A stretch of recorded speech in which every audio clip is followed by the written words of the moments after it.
It is rare in the sneaker world for a professional athlete to get a player-exclusive colorway of a shoe. It is even more uncommon for that shoe to eventually hit shelves. Ever since Indiana Fever guard Caitlyn Clark debuted a player-exclusive colorway of the Nike Kobe 5 Protro before a WNBA playoff game, fans have held out hope that the eye-catching kicks would eventually be released. While there has been plenty of mixed reporting on the future release of Clark's player-exclusive colorway, they now have a release date. Shared news on its sneaker Instagram page, RBR Kicks, that the Nike Kobe 5 Protro Indiana Fever colorway is reportedly dropping on Sunday, June 1st. While that is exciting news, Nike usually does not launch high-profile shoes on Sundays. This release would go straight to the Nike SNKRS app, which usually drops highly anticipated sneakers between Thursday and Saturday. Also, the June 1st release date would not correlate with any big game on the Fever's schedule, as they are in the middle of a 4-day break at that time. New Indiana Fever guard Sydney Colson got it right when she said the attention surrounding the WNBA's most high-profile teams can gain respect for the entire league. This is why the discourse surrounding the coverage Caitlyn Clark receives is so often misguided. Yes, the Fever will have 41 of 44 games on national television during the 2025 WNBA season, for good reason. Last season, Clark and the Fever averaged over 1 million viewers per game and delivered almost all of the highest-rated games the league has seen in more than 20 years. So, of course, the WNBA and its broadcast partners would want to televise the main attraction as much as possible. The problem is when this is positioned as a bad thing for everyone else, which is exactly how it was framed during an appearance by Minnesota Lynx star Nafisa Collier on ESPN's First Take. Collier was asked by host Molly Karam whether it was fair for the WNBA to have the Fever on national TV so often, while the defending champion New York Liberty only have 32 nationally televised games. First of all, the entire premise ignores the role of the media partners in choosing which games are aired, including ESPN, a network that happened to have its most viewed WNBA season ever in 2024 in large part due to Clark and the Fever. It also positions the 32 games the Liberty has as some paltry number. For context, the Los Angeles Lakers led the NBA with 39 scheduled nationally televised games this season. Only the Lakers, Golden State Warriors, Boston Celtics, and New York Knicks were scheduled for more than the Liberty and Las Vegas Aces are currently. Of course, the NBA has more games to choose from, but the coverage both the Liberty and Aces are set to receive is nothing to sneeze at. The same Liberty team was a part of the most-watched WNBA Finals game this century, the championship deciding Game 5 against the Lynx. Common sense would tell you many of the fans who got caught up in the fever around Clark stayed to help bolster that number as they gained appreciation for many of the other awesome players in the league, including Collier. Given the nature of the topic, it'd be interesting to see the combined hours of coverage the WNBA had received on a program like First Take before Clark's rookie season. The same principle can also be applied to the college game. Amid numerous think pieces analyzing the ratings in the first year without Clark, reasonable context so often seems to be missing, as if what happened with Clark and Iowa took place in a vacuum. While numbers for the NCAA tournament are down from a year ago thus far, they are up from recent years prior to that. This is a testament to the overall growth of the game continuing in tandem with the explosive popularity of Clark. Chini Ogwumike famously dubbed Caitlyn Clark the Needle on the same airwaves where the aforementioned interview with Collier took place. But the thing about it is, the rest of women's basketball has moved with her.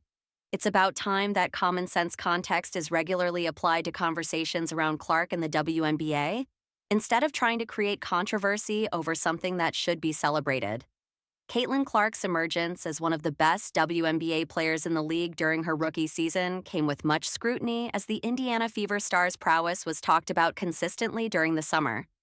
Miller appeared on Steven Jackson and Matt Barnes's All the Smoke podcast this month and pushed back on big dummies who made Clark's race an issue. "I'm going to be honest because it needs to be said," she said. "I can relate to that young lady, and I felt for her. I know what it's like to be hated. I know what it's like to be a Black woman and to be hated because of my color. I can't imagine this young lady, I don't want to use hate, but despised. She brought some on herself a little bit because she's cocky for a good reason, and I love that about her. But to watch the dynamics and the media, they had their narrative. And I was pleased and proud to see the narrative wasn't the truth. And Angel Reese and her got along so well. Miller commended Clark and Angel Reese for putting whatever preconceived animosity they may have had to the side to come together for the 2024 All-Star Game and play well together on the floor. I didn't know how talented she was and how well she sees the game in a 3D version, a thinker. Defensively, a lot better than I thought and gave her credit for, Miller added. So, watching her and just spending a little time, and one thing, guys, that I've learned is to step back and let these kids be themselves. When critics would not recognize the impact Clark made on the game in just a short time, Miller suggested she was astonished. I was like, come on, you big dummies. Is she getting hyped? Yes, but she was in the backyard. She was putting in the same time. Maybe more than you were, Miller said. I can't fault her for what she was given. Look, as much as she was given, you can't tell me that door would have swung the other way where she didn't live up to the hype. Come on, folks are still waiting for her to fall. Clark was named Time Magazine's Athlete of the Year, and even that award ruffled feathers in the league. Washington Mystics co-owner Sheila Johnson said on CNN that the magazine should have given the award to the entire WNBA.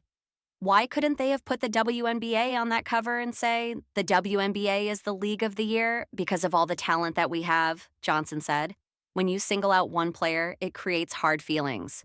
So now you're starting to hear stories of racism within the WNBA, and I don't want to hear that. The Fever reloaded in the offseason with a very different team that was on the floor last year. Starting on the bench, Stephanie White took over for Christy Sides as head coach. The team added wnba, Sydney Colson, and Sophie Cunningham to the roster as well. The 2025 WNBA season is almost here, and the Indiana Fever are poised to be one of the teams to watch.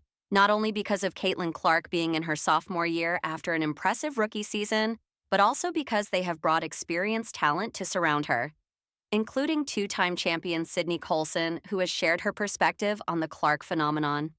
It was nuts, Colson said about Clark's impact on the league in Indianapolis as she was introduced by the team. There's no other way to say it. It was nuts. I think you're seeing a team that's now affecting the economy in the city. You got people coming from out of town, out of state, out of the country, maybe even to see games. And so that's special. After that, a reporter mentioned to her that she has been studying the economics of Clark's effect. Yeah, man, I try to pay attention, Colson replied with a laugh. But it has been cool to see. Caitlyn's a remarkable player, and she's going to be good here for a long time. However, the point guard isn't intimidated by the attention Indiana is receiving. I'm going from a team that was very immersed in media, people were excited to watch us, to another that is arguably the most talked about team in sports right now, Colson told reporters. It's exciting to be a part of a team that has a lot of positive energy around it. The point guard signed with the Fever for a one-year deal for $90,000 on February 6th, and she is expected to play behind Clark, who averaged 35.4 minutes per game in her rookie season. Meanwhile, Colson, 35, averaged 8.0 minutes per game on the Aces last season. Colson is only one of the many new additions to the Fever's roster for the 2025 season. She joins three-time champion Natasha Howard and two-time champion wnba. Sophie Cunningham has also signed with the Fever. However, not only the roster looks different, the Fever's front office also had a major change. Kelly Krauskopf took over as president, Amber Cox was appointed general manager, and Stephanie White left Connecticut to become the head coach.